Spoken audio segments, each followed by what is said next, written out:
Welcome to Nasdaq Trade Talks. I'm Jill Malandrino, Global Markets Reporter at Nasdaq.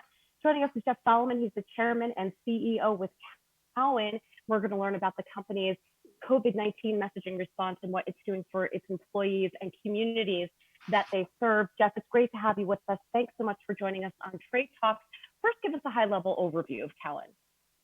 So Cowen is a global investment bank. We focus on a number of different areas, providing advice to companies. Obviously, in our banking practice, we write research. We're one of the most extensive equities research footprints on the street. We have a fairly significant markets business, so trading and execution in equities and fixed income. And then we've got an investment management business that's really the business I actually started 20 years ago, called Cowen Investment Management.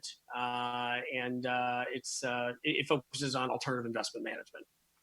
So Jeff, it's been an unprecedented time in the markets, and that also translates to what you're doing with employees and working with your clients to help them manage through that. Tell us a bit about Cowen's COVID-19 response. So it's interesting you should ask that question, because I think I've been saying to a lot of companies and a lot of investors, we have relied significantly on our corporate culture in order to make the right decisions. And I think we've got 4 character traits that to which we aspire at Cowen, and those are vision, empathy, sustainability, and tenacious teamwork. And in normal times, those cultural tenets really act in the background as an overall compass for us to figure out exactly how we're going to bring the right people into the organization, and how, when we're executing on a daily basis, generally how it helps us to stay in sync with one another. But in times like this, I think we've really migrated to using these cultural values to help drive very specific decisions around what to do as it relates to COVID-19.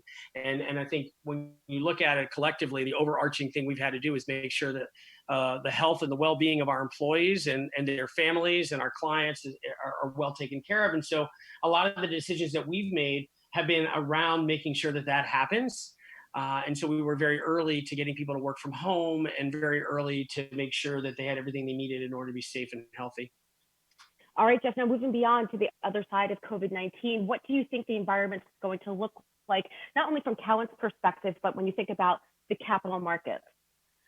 So it's definitely going to have some significant changes. But I would say when you look at it from an investment standpoint, a lot of the trends that were already in place have gotten accelerated. So the idea of working from home, the idea of broadband utilization, the idea that we're in the middle of a major biotechnology revolution, all those things were already in place in the markets prior to this. But what we've seen is that trends like that, like the ones that underpin those investment strategies, are really accelerating in a meaningful way. And so I would say post COVID-19, from an investment standpoint, you'll see many, many more opportunities in those areas as people adjust to the new normal. I would also say things like buying goods and services online, and the digital transformation, all that gets accelerated too, as we figure out how we're going to be adjusting our own lives to deal with the new reality of COVID-19. All right, Jeff, thank you so much for joining us on Trade Talk. My pleasure. All right, thank you for joining me. I'm Jill Malandrino, Global Markets Reporter at Nasdaq.